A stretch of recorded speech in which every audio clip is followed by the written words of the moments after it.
Hello, everyone. I'm Jill Bloom, publisher of Roofing Contractor, Walls and Ceilings, and Building Enclosure. Art Aisner, the editor of Roofing Contractor, and Rick Damato, the editorial director of Roofing Contractor, and I are honored to talk with Trent Cotney, the CEO of Cotney Construction Law. Trent, as always, thank you so much for being so gracious with your time. Thank you. It's a pleasure to be here. Thank you. So Trent, let's pick it up where we touched on last week with the Supreme Court nomination and the president's pick of Judge Amy Coney Barrett. Right. So spent about 30 minutes last week talking about how Barbara Lagoa was going to be the pick and how that would have made the smart political sense. And I think a lot of the pundits felt the same way, but of course, that's not what happened. President Trump picked Justice Amy Barrett to potentially serve as the Supreme Court Justice. She is the formal nominee. And that is a very interesting choice because she is a very conservative judge as far as her rulings. She has supported Trump's, immigration legislation that came through. She has supported Second Amendment rights. She had several decisions that was against Obamacare, and she's also against abortion rights. So it's going to be very interesting, very conservative judge. And I think if you look at the history of her decisions, it's going to create a lot of fodder for the news and for her opponents during this confirmation process. You know, it is, I still kind of scratch my head as to the political reasoning. Maybe it's, creating more turmoil or something along those lines, but it is what it is. I mean, very smart judge. The opinions that I've read of hers, very well reasoned, but pretty much follows Trump's positions down the line.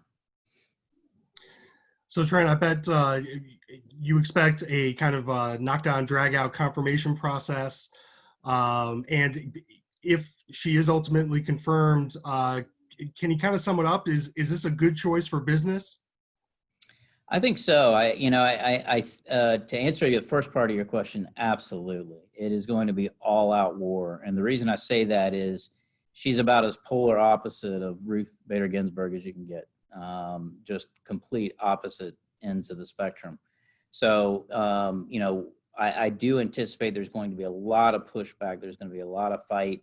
But at the end of the day, I'm not sure how much that's going to matter. At the end of the day, I think there will be enough votes sufficient to get her through. You never know, because a lot of it's not going to happen before the election. So I think you might see some changes in some Senate positions here or there, but at the end of the day, I think you're probably going to have it. I don't know. As far as whether or not that's good for business, I would say yes and no. I would say yes to the extent that you're not a fan of Obamacare, to the extent that's had an impact on your business. I do think that she would end up, ruling against any kind of case that's in front of her that would involve that. Some of the immigration stuff has been a little bit more, it's more difficult for the construction industry, okay? And that's because we all know the biggest threat to construction, even during the pandemic, is lack of skilled labor, right? You still can't find anybody. So the immigration policies of Trump aren't, as it relates to construction, they could probably be a lot better. We need to find a path to get, legal citizenship. We need to be able to bring in more workers from, Mexico, Central America, South America, elsewhere, so that we can help supplement our workforces. So I do think that as it relates to the majority of the policies that I've seen the Trump administration support, I think Judge Barrett will be right in line with that. I really do. Everything that I've seen so far has supported the Trump administration's positions. So while that did dominate the headlines coming out of Washington, D.C. over the weekend, the House did take some action on a second round of COVID-19 stimulus funding. What are you hearing about that, and what are you hopeful for? So you're right. The House did come out with another proposal. This, I believe, was $2.2 trillion, and it had a variety of different funds allocated for industries in there. There was some for restaurants, a big crisis that's looming here in the next week or so is the airline industry. It has been artificially sort of held up by federal funding, but that deadline passes in October, and we're talking about tens of thousands of layoffs. Not to mention, all of us travel a bunch, not now, but we do. Getting a flight somewhere is not going to be as easy as it was before, October 1. I think it's going to be a lot harder. And I think a lot of the cities that are more dependent on travel, Rick, I'm looking at you in Atlanta. I think Dallas, I think, Denver to a certain extent, they're going to be hit harder because there's a lot of industry that revolves around those airlines. So that's in that bill. There's also some additional stimulus money. They've talked about doing another $1,200, but Art, again, they're behind the scenes. I can tell you that the biggest concern is we can't keep stroking checks, and I think a lot of this is political wrangling to make things look good. I do think that there will be some additional stimulus put out there, but I think it's going to be narrowly targeted. And I don't know if we're going to get there before the election. I think there are so many distractions right now that I don't see that happening. I think, between, Judge Barrett and the election, the debates, all these other things going on, I don't know. We'll see. I don't think 2.2 trillion is going to do it. That if I was a betting man, which thank God I'm not because of last week's Barbara Lacoa, decision. But I do think that something's going to happen. It's just not going to happen anytime soon. Got it. So with the days toward the election dwindling away, the chances of those payments coming through, you're not so sure about that anymore. Even though I know that's kind of what we've been talking about all summer long. Mm-hmm. And probably the Supreme Court fight, obviously, that is one of those distractions that's in the mix here now, right? Yeah, absolutely. And, keep in mind the executive order that Trump put out with regard to federal unemployment. There has been some of those federal unemployment increased checks that have gone out for those states that have said, look, we'll participate with that. But as far as an additional stimulus payment, remains to be seen. It can happen, but I'm not seeing enough political support across the aisle to get it done. And with so many other things that are, top of mind, I don't know whether or not it's going to happen before the election. And like you said, we're days from it now. It's no longer months. We're days. So. Well, and speaking of what's top of mind, what are you hearing from contractors this week? Anything in particular?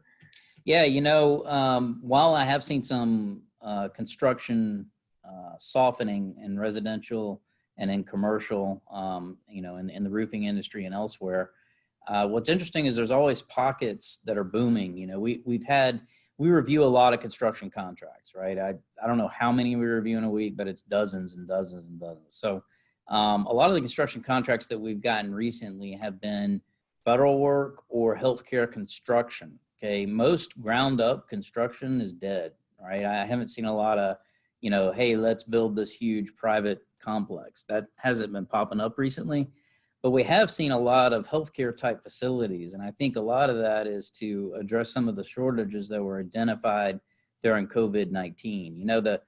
The pandemic in a way is sort of a blessing because when things are great, you don't ever see the cracks. When things go bad, you start to see, okay, here's what needs to be improved. Right. And everything from, politics to what's going on in the industry to what's going on in our businesses. And I think that a lot of this we're starting to see now. So I've seen a boom in healthcare construction, at least from the contracts we reviewed. And here's something that's crazy. Idaho is booming right now in construction. I've gotten more phone calls from Idaho contractors. Okay. And I'm like, it got to the point where I started Googling. I was like, what's going on in Idaho? I love Idaho. Don't get me wrong. Beautiful. But Lewiston apparently is the number one place for construction right now. It's booming. And if you're listening to this and you're out west, and any of the surrounding states, consider opening up an Idaho office because it's big right now. Again, I think a lot of it is it's favorable tax wise. I think you're getting a lot of large manufacturing companies moving there out of California, out of some of these other states that may not be as tax friendly. and they're really starting to take advantage of some of the offerings there. So, and maybe a little easier to socially distance out in Idaho. yeah, it's beautiful out there, man. Rick, I'm going to turn it over to you. Thanks. Trent, you've got a column soon to be published on roofingcontractor.com on the Department of Labor changes on independent contractor rules that Secretary Scalia has been speaking about a lot lately. What's at stake for contractors and what they can get out of your piece? Mm-hmm. Yeah, and this Department of Labor guidance came out, and it's proposed guidance. It still has to go through the rulemaking process, which means they'll publish a notice. But I anticipate they're going to move this forward pretty quick, and I would anticipate, I'd say by January 15th, 20th, it should roll out. Okay, and what it is it's creating stated criteria as to how you identify whether or not a subcontractor is really a subcontractor, and not just your employees that you're not paying right and calling them a subcontractor. Okay, that's how it applies to construction. I'm trying to simplify it. So really this law came out of concerns about, Uber and Grubhub and Lyft and all these, quasi-tech type companies and how they are classifying their employees. But what's interesting about it is before there was a sort of a 7-factor test called the economic realities test that they looked at. And they're still looking at that, and if I'm talking to listeners right now, it's still basically the same thing. They just called it a little bit different. It's still pretty much the same analysis. Okay, now they're saying they're looking at 2 factors. One of the factors is, to what extent do you control the actions of your sub?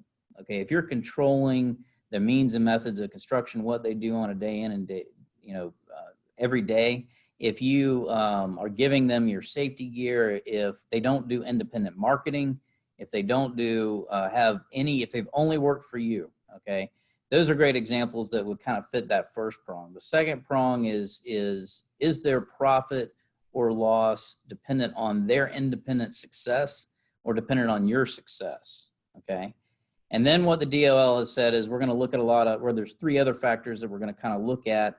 Some of the things are the longevity of the relationship, whether or not it's a specialized thing that would normally be subcontracted out, and factors like that. But if I had to put it in its simplest terms, this is not a bright line test. There's still a lot of gray here.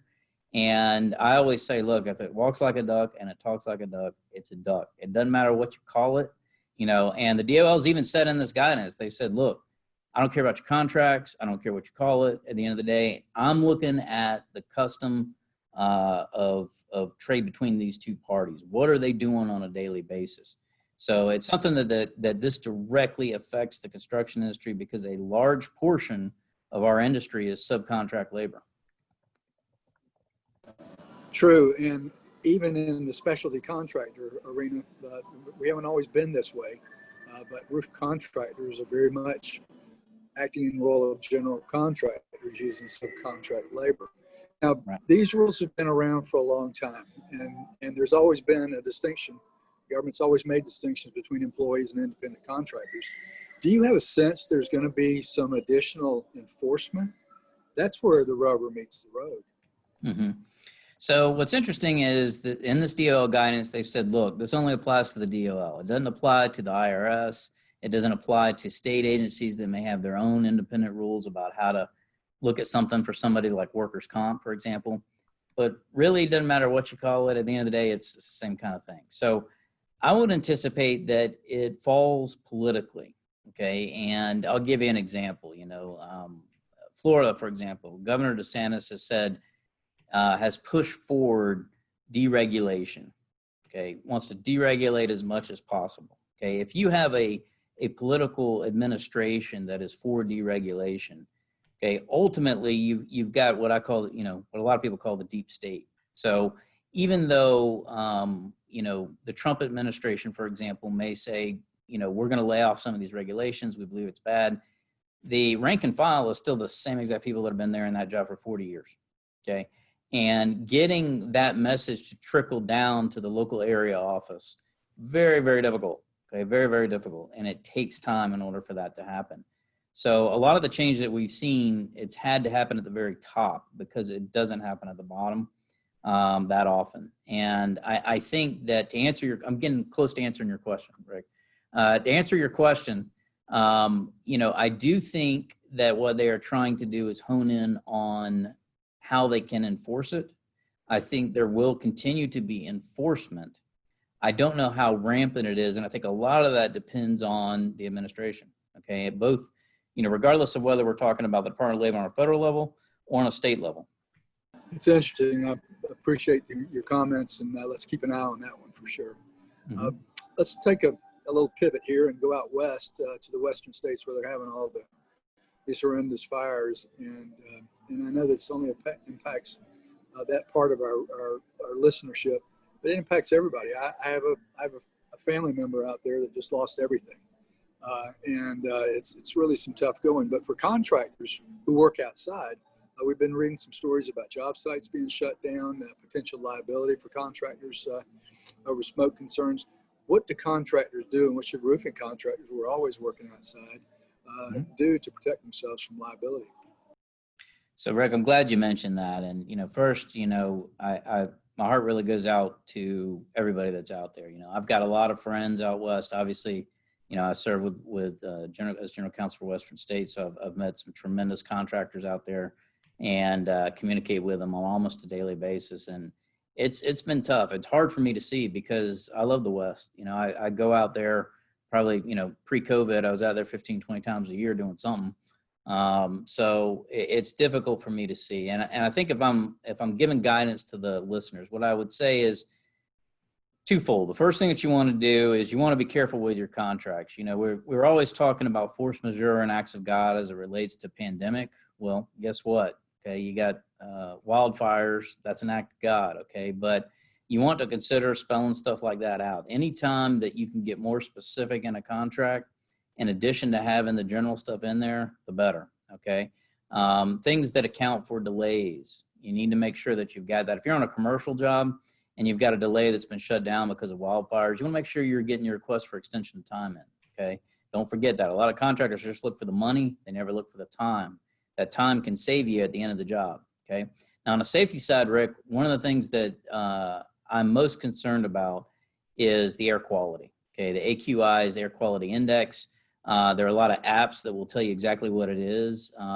There's a government website you can go to that will tell you exactly what it is per zip code. And it's critical that you follow this. Okay. Because if you end up at a level that is hazardous or is unhealthy, you must wear PPE. And, if it gets over 500, I recommend you don't even go there. So routinely, a lot of places outside of Portland, a lot of places in California have been in the 400 plus range, which means mandatory PPE. Okay. The other things that really concerns me is dehydration, heat-related illness and injury. Because what I'm seeing with those red skies and the dust is it creates like a blanket effect. So whatever heat that you've got out there is being amplified. And then if you've got PPE on top of that, you might have some heat blown back in your face. You've really got to take breaks. You've really got to watch out. You've got to be careful. And then eye irritation, wearing eye protection. And then let me give you guys a real story. Okay, this was a few weeks ago, but I was talking to a roofing contractor that was out in California working on a job, and they had already been impacted a little bit by the wildfires, okay, by smoke and some other things. So they were taking precautions. But I talked to the guy at the time and I said, look, you need to get an emergency action plan in place, an EAP in place in case you're required to evac quick, because these fires, they move so quickly that you don't have time to react. This isn't like a hurricane where you see it, the impending path of doom, for days. It just comes on you in 10, 15 minutes. That wind blows up, it's all over you. So, day one, I had this conversation. By day 5, they were using that emergency action plan to get out of there. And that's the key thing, is be safe. It is so incredibly dangerous because of how unpredictable and how uncontrollable it is. Well, just to illuminate the one point you made about contracts, would you say that is parallel to, say, in the Gulf states where we have hurricanes, or in the southeastern states where we have the hail belt, that there should be in their contracts provisions that say, if we're in the middle of your project and a storm event hits that project, or is the predicted to hit that project or hail. Here's what's going to happen. Here's going to how the cost of demobilization and remobilization and everything, a loss of property or whatever happens to be. Absolutely, absolutely. So, normally what I have in a contract is I like to use belt and suspenders, which for those of you that don't know, that means I like to have, 5 different ways to approach the same issue in case one of them gets knocked out.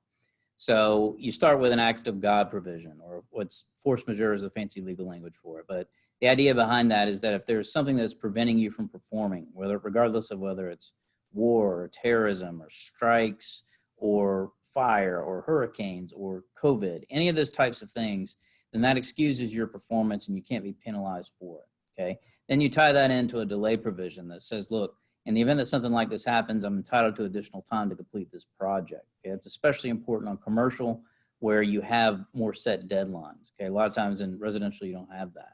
Okay, then what you want to have is you want to have some damage limitations. Okay, you want to have in there, waiver of consequential damages, things that may come as a result of a project being delayed. And there's a variety of other things that you want to consider. Builder's risk is critical. Okay, this happened a lot during the suspensions with COVID when we were talking in April. A lot of these project sites are getting destroyed. Okay, so the question is you've got 150K in material out there. Do you got insurance to cover that? Okay, who has builder's risk? Do you have something to cover that? Because if you don't, you need to check your contract. Okay, you need to make sure you got it. A lot of times it puts it on the owner. Sometimes it puts it on the contractor. The contractor rarely gets it. Okay, you need to check that out. So if you take anything from this talk today, make sure you've got some kind of insurance that covers damage to whatever your in-progress work is, including materials. Thanks, Trent. As always, appreciate your comments and your good advice. Art, I'm going to toss it back to you. Thanks, Rick. Trent, you mentioned him a little bit earlier. Your governor in Florida has fully opened up for business. I know that didn't really impact a lot of roofers that are considered essential workers anyway. But I was just curious how that kind of went over. You're based in Tampa, obviously. Did people really embrace that? And what are some of your concerns? Yeah. So Governor DeSantis completely opened up everything. It's wide open. There are no restrictions. Everything's open for business. That means that private employers can still, put safeguards in place, but the municipalities and, local government entities, they can't fine people. They can't have certain restrictions, but he's basically said, look, and he was pointing down to Miami-Dade, Broward, saying, look, we're open for business. We can't sacrifice it anymore. Now, behind the scenes, obviously we're in Tallahassee where behind the scenes, the concern is that Florida has been hit really, really hard. Okay. Tourism is one of our major industries. It is dead. Okay. There's nobody at Disney. That's scary. Okay. So, I think a lot of it, when that came out, I was like, that's crazy. From a lawyer liability standpoint, I'm like, oh my goodness. I just get a knee-jerk reaction. But from a business standpoint, the governor, I think, is behind it's sort of a rock and a hard place. You got to figure out what you're going to do. So my recommendation is just because if you're an employer, if you're a roofing contractor that is doing business, or any contractor doing business in Florida, I would continue to operate under CDC and OSHA guidelines for your business. Okay, just because the governor said it's okay doesn't necessarily mean it's okay. Now, if the governor passes, there's supposed to be a special session in November. Okay, this isn't written in stone, to get the legal liability shield in place. If that happens, okay, then the employer has a lot more leeway. So just be concerned, because people are at bars now, people are at clubs, people are going nuts. So I don't know if you saw the Lightning one last night. The crowds, there's throngs of people, nobody with a mask on, all hugging each other, and I'm just going, oh God, this is not good. So yeah, it is what it is, and I think he's just kind of thrown his arms up and said, well, this is it. He said he's not going back, so we're in it now.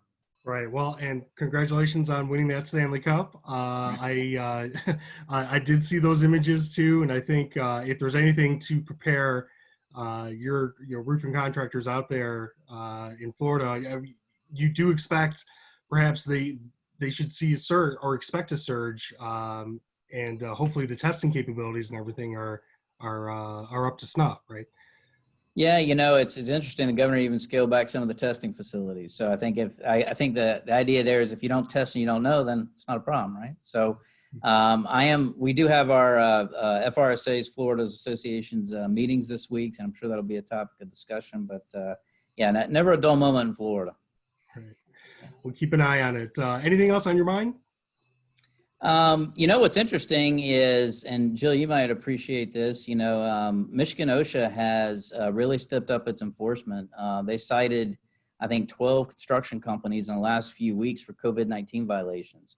So there's been a lot of pressure from both state and federal enforcement agencies to step up their game because nobody's really done anything, and I think you're starting to see that now. So, my advice to listeners is train. Okay, that will help you a long way to defending these citations. Is if you take the time, do a toolbox talk. It's real easy.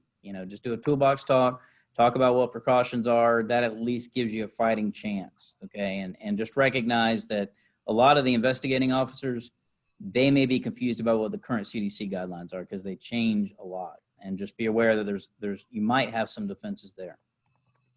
So Trent, what did they cite them on? Were they not wearing masks, or they did not have their PPE on? It was a variety. It was under the equivalent of the general duty clause for Michigan, which basically says that they weren't keeping their employees safe from recognized hazards. So a lot of it was social distancing. Some of it was not having masks on. It was just a variety of different things. And it wasn't just construction. They cited 40 or 50 different companies, I think 12 of which were construction related. So you're going to see this. You're going to start to see more and more of this, especially in heavily regulated states. I think it's going to pick up a lot. Okay. I don't expect, Florida is a federal. So it's interesting kind of what they're doing here. They have done some inspections. We have had some whistleblower type complaints we've had to deal with. But you're seeing, big difference in, Cal OSHA, Michigan's OSHA, WISHA, some of these other state plans versus what the federal is doing right now. Well, thank you very much, Trent, as always. We really appreciate your time. And thank you to everybody who's watching today. If you have any questions, if you need to reach Trent, make sure you go to cotneycl.com. And if you have any questions for us, you can always go to roofingcontractor.com or wconline.com. And while you're there, make sure you sign up for our free digital edition and our free e-newsletters so you can always stay up to date with when we're doing these great interviews with Trent. And everyone, please stay safe and healthy, and we look forward to talking to you next time. Thanks, Trent. Thank you. Thanks. Hey!